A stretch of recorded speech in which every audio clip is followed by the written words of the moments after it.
ಕ್ಷೇತ್ರದಲ್ಲಿ ಬಿಜೆಪಿಯ ಟಿಕೆಟ್ ಯಾರಿಗೆ ಕುತೂಹಲ ಜಾಸ್ತಿ ಆಗ್ತಿದೆ. ಕಾರಣ ಶಿವಮೊಗ್ಗ ಟಿಕೆಟ್ ವಿಷಯದಲ್ಲಿ ಯಡಿಯೂರಪ್ಪ ಮೌನ ವಹಿಸಿದ್ದಾರೆ. ಶಿವಮೊಗ್ಗ ಸದಸ್ಯರ ಸಭೆಯಲ್ಲಿ ಆಯನೂರು ಮಂಜುನಾಥ್ ಅವರಿಗೆ ಟಿಕೆಟ್ ಕೊಡಬೇಕು ಅಂತ ಹೇಳಿ ಮನವಿಯನ್ನ ಮಾಡಿಕೊಂಡ್ರು. ಟಿಕೆಟ್ ಸಿಗಲ್ಲ ಅಂತ ಹೇಳಿ ಆಯನೂರು ಮಂಜುನಾಥ್ ಕಾಂಗ್ರೆಸ್ಗೆ ಹೋಗ್ತಾರೆ. ಆ ನಿಟ್ಟಿನಲ್ಲಿ ಚರ್ಚೆಗಳು ನಡೀತಾ ಇದೆ ಅಂತ ಏನ್ ಹೇಳಲಾಗ್ತಾ ಇತ್ತು. ಆ ವಿಷಯವಾಗಿ ಸದಸ್ಯರೆಲ್ಲ ಈಗ ಆಯನೂರು ಮಂಜುನಾಥ್ ಅವರಿಗೆ ಟಿಕೆಟ್ ಕೊಡಿ, ಇಲ್ಲ ಪಕ್ಷ ಬಿಟ್ಬಿಟ್ಟು ಅವರು ಹೋಗ್ತಾರೆ ಅಂತ ಹೇಳಿದ್ರು ಕೂಡ ಯಡಿಯೂರಪ್ಪ ಮೌನ ವಹಿಸಿದ್ರು. ಅವರನ್ನ ಪಕ್ಷದಲ್ಲೇ ಉಳಿಸ್ಕೊಳ್ಬೇಕು ಅಂತ ಆದ್ರೆ ಅವ್ರಿಗೆ ಟಿಕೆಟ್ ಕೊಡಲೇಬೇಕು ಅಂತ ಹೇಳಿ ಸಭೆಯಲ್ಲಿ ಜಿಲ್ಲಾ ಕೋರ್ ಕಮಿಟಿ ಸದಸ್ಯರು ಮನವಿ ಮಾಡಿಕೊಂಡ್ರು ಯಡಿಯೂರಪ್ಪ ಅವ್ರ ಮುಂದೆ. ಆದ್ರೆ ಸದಸ್ಯರು ಇಷ್ಟೆಲ್ಲ ಒತ್ತಡ ಹೇರ್ತಾ ಇದ್ರು ಕೂಡ ಸದಸ್ಯರ ಮಾತಿಗೆ ಉತ್ತರವನ್ನ ಕೊಡದೆ ಯಡಿಯೂರಪ್ಪ ಸೈಲೆಂಟ್ ಆಗೇ ಇದ್ರು. ಶಿವಮೊಗ್ಗ ಕ್ಷೇತ್ರದ ಟಿಕೆಟ್ಗೆ ಬೇಡಿಕೆಯನ್ನ ಈಶ್ವರಪ್ಪ ಅವರು ಕೂಡ ಇಟ್ಟಿದ್ದಾರೆ. ಏನಾದ್ರೂ ಮಾತಾಡಿದ್ರೆ ಆಯನೂರು ಈಶ್ವರಪ್ಪ ಅವರು ಬೇಸರವನ್ನ ವ್ಯಕ್ತಪಡಿಸ್ತಾರೆ. ಯಾರ ಪರವಾಗಿ ಮಾತಾಡಿದ್ರು, ಯಾರ ವಿರುದ್ಧವಾಗಿ ಮಾತಾಡಿದ್ರು ಅವರು ಸಹಜವಾಗಿ ಬೇಸರವನ್ನ ವ್ಯಕ್ತಪಡಿಸ್ತಾರೆ ಅಂತ ಹೇಳಿ ಇದೇ ಕಾರಣಕ್ಕೆ ಸೈಲೆಂಟ್ ಆಗಿದ್ದಾರೆ ಯಡಿಯೂರಪ್ಪ ಅನ್ನೋ ಮಾತುಗಳು ಕೇಳಿ ಬರ್ತಾ ಇದೆ.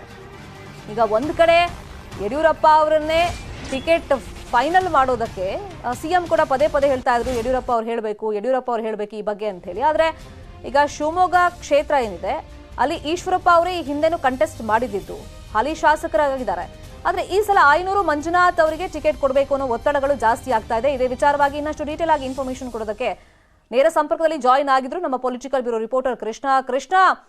ರೀಸೆಂಟ್ ಆಗಿ ಬಹಿರಂಗವಾಗಿ ಈಶ್ವರಪ್ಪ ವಿರುದ್ಧ ಆಯನೂರು ಮಂಜುನಾಥ್ ಅವರು ವಾಗ್ದಾಳಿ ನಡೆಸಿದ್ದು, ಜೊತೆಗೆ ಯುಗಾದಿ ಹಬ್ಬದ ಸಂದರ್ಭದಲ್ಲಿ ಶುಭ ಕೋರುವಂತ ನೆಪದಲ್ಲಿ ಹರಕು ಬಾಯಿ ಒಡೆದ ಮನಸ್ಸುಗಳಂತೆಲ್ಲ ಶುಭಾಶಯಗಳನ್ನ ಕೋರಿದ್ರೆಲ್ಲ ಸರಿಯಾಗ್ಲಿ ಅಂತ ಹೇಳಿ ಈಗ ಕಾಂಗ್ರೆಸ್ಗೆ ಹೋಗ್ತಾರೆ ಆಯನೂರು ಮಂಜುನಾಥ್ ಅಂತ ಚರ್ಚೆಗಳು ಬರ್ತಾ ಇದ್ದಂತೆ ಅವ್ರಿಗೆ ಟಿಕೆಟ್ ಸಿಗುವಂತ ಚಾನ್ಸಸ್, ಜೊತೆಗೆ ಆ ಸಭೆಯಲ್ಲಿ ಏನಾಯ್ತು, ಯಡಿಯೂರಪ್ಪ ಯಾಕೆ ನ್ಯೂಟ್ರಲ್ ಆಗ್ಬಿಟ್ರು ಅಂದ್ರೆ ಮಾತಾಡ್ಲೇ ಇಲ್ಲ.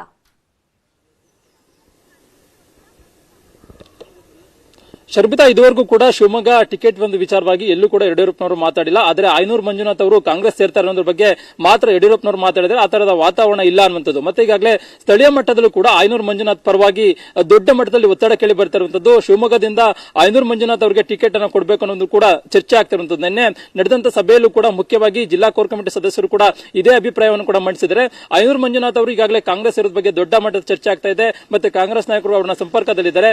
ಎಲ್ಲೋ ಒಂದ್ ಕಡೆ ಒಂದು ಸ್ಥಾನವನ್ನ ಕಳ್ಕೊಳ್ಬೇಕು ನಾವು, ಅದಕ್ಕೋಸ್ಕರವಾಗಿ ಆಯನೂರು ಮಂಜುನಾಥ್ ಅವರಿಗೆ ಬಿಜೆಪಿಯಿಂದ ಟಿಕೆಟ್ ಕೊಡಿ ಅನ್ನೋ ಒತ್ತಡವನ್ನು ಕೂಡ ರಾಜ್ಯದ ನಾಯಕರ ಬಳಿ ಮಾಡಿದ್ದಾರೆ. ಆದ್ರೆ ಮಾಜಿ ಮುಖ್ಯಮಂತ್ರಿ ಬಿ ಎಸ್ ಯಡಿಯೂರಪ್ಪನವರು ಕೂಡ ಇದೇ ಒಂದು ಸಭೆಯಲ್ಲಿ ಇದ್ರು. ಆ ಒಂದು ಸಭೆಯಲ್ಲಿ ಅಷ್ಟೊಂದು ಜನ ನಾಯಕರು ಮಾತಾಡ್ತಾ ಇದ್ರು ಕೂಡ ಯಡಿಯೂರಪ್ಪನವರು ಎಲ್ಲೂ ಕೂಡ ಒಂದು ಮಾತನ್ನು ಕೂಡ ಮಾತಾಡಿಲ್ಲ. ಯಾಕಂದ್ರೆ ಯಡಿಯೂರಪ್ಪನವರು ಶಿವಮೊಗ್ಗದ ನಾಯಕರಾಗಿದ್ದಾರೆ, ಮಾಜಿ ಮುಖ್ಯಮಂತ್ರಿಗಳಾಗಿ ಕೂಡ ಇದ್ದಾರೆ. ಮತ್ತೆ ಈಗಾಗಲೇ ಪುತ್ರ ಬಿ ವೈ ವಿಜೇಂದ್ರ ಅವರನ್ನು ಸ್ಪರ್ಧೆ ಮಾಡಿಸುವಂತ ಕೂಡ ಕೆಲಸವನ್ನ ಮಾಡ್ತಿದ್ದಾರೆ. ಹೀಗಾಗಿ ಏನಾದ್ರೂ ಮಾತಾಡಿದ್ರೆ ಆಯನೂರು ಮಂಜುನಾಥ್ ಅವರ ವಿರುದ್ಧವಾಗೂ ಕೂಡ ನಾನು ಕೋಪ ಕಟ್ಕೊಳ್ಬೇಕಾಗುತ್ತೆ, ಮತ್ತೆ ಈಶ್ವರಪ್ಪನ ಅವರ ವಿರುದ್ಧವಾಗೂ ಕೂಡ ಕೋಪ ಕಟ್ಕೊಳ್ಬೇಕಾಗುತ್ತೆ ಅನ್ನೋ ಒಂದು ಕಾರಣಕ್ಕೋಸ್ಕರವಾಗಿ ಯಡಿಯೂರಪ್ಪನವರು ಟಿಕೆಟ್ ಒಂದು ವಿಚಾರದಲ್ಲಿ ಶಿವಮೊಗ್ಗ ಟಿಕೆಟ್ ವಿಚಾರ ಬಂದಂತ ಸಂದರ್ಭದಲ್ಲಿ ಎಲ್ಲೂ ಕೂಡ ಮಾತಾಡಿಲ್ಲ, ಸಭೆಯಲ್ಲೂ ಕೂಡ ಪ್ರಸ್ತಾಪವನ್ನ ಮಾಡಿಲ್ಲ. ಹೀಗಾಗಿ ಯಡಿಯೂರಪ್ಪನವರಿಗೆ ಕೂಡ ಈ ಒಂದು ಶಿವಮೊಗ್ಗ ಟಿಕೆಟ್ ವಿಚಾರ ಅನ್ನೋದು ದೊಡ್ಡ ಮಟ್ಟದಲ್ಲಿ ಇಕ್ಕಟ್ಟಿಗೆ ಸಿಲುಕಿಸಿದೆ ಅಂತ ಹೇಳ್ಬೋದು. ಯಾಕಂದ್ರೆ ಯಡಿಯೂರಪ್ಪನವರ ಜೊತೆಗೆ ಬಂದಂತವರು ಯಡಿಯೂರಪ್ಪನವರ ಸರಿಸಾಮಾನಾಗಿರತಕ್ಕಂಥ ಈಶ್ವರಪ್ಪನವರು ಈಗ ಈಶ್ವರಪ್ಪನವರಿಗೆ ಪರವಾಗಿ ಮಾತಾಡಿದ್ರೆ ಆಯನೂರು ಮಂಜುನಾಥ್ ಅವರಿಗೆ ಕಂಗಣಿ ಗುರಿಯಾಗುತ್ತೆ. ಆಯನೂರು ಮಂಜುನಾಥ್ ಅವ್ರ ಪರವಾಗಿ ಮಾತಾಡಿದ್ರೆ ಈಶ್ವರಪ್ಪನ ವಿರುದ್ಧವಾಗಿ ನಾನು ನಡ್ಕೊಳ್ಬೇಕಾಗುತ್ತೆ ಅನ್ನೋ ಒಂದು ಕಾರಣಕ್ಕೋಸ್ಕರವಾಗಿ ಯಡಿಯೂರಪ್ಪನವರು ಎಲ್ಲೂ ಕೂಡ ಮಾತಾಡಿಲ್ಲ. ಅಂತಿಮವಾಗಿ ಅಂದ್ರೆ ಕೇಂದ್ರ ಚುನಾವಣಾ ಸಮಿತಿ ಸಭೆಯಲ್ಲಿ ಚರ್ಚೆ ಮಾಡಿದಂತ ಸಂದರ್ಭದಲ್ಲಿ ಅಲ್ಲಿ ಯಾರ ಪರವಾಗಿ ಯಡಿಯೂರಪ್ಪನವರು ತಮ್ಮ ಒಲವನ್ನ ತೋರ್ತಾರೆ ಅನ್ನೋದು ಕೂಡ ಸಾಕಷ್ಟು ಕುತೂಹಲ ಮೂಡಿಸಿದೆ.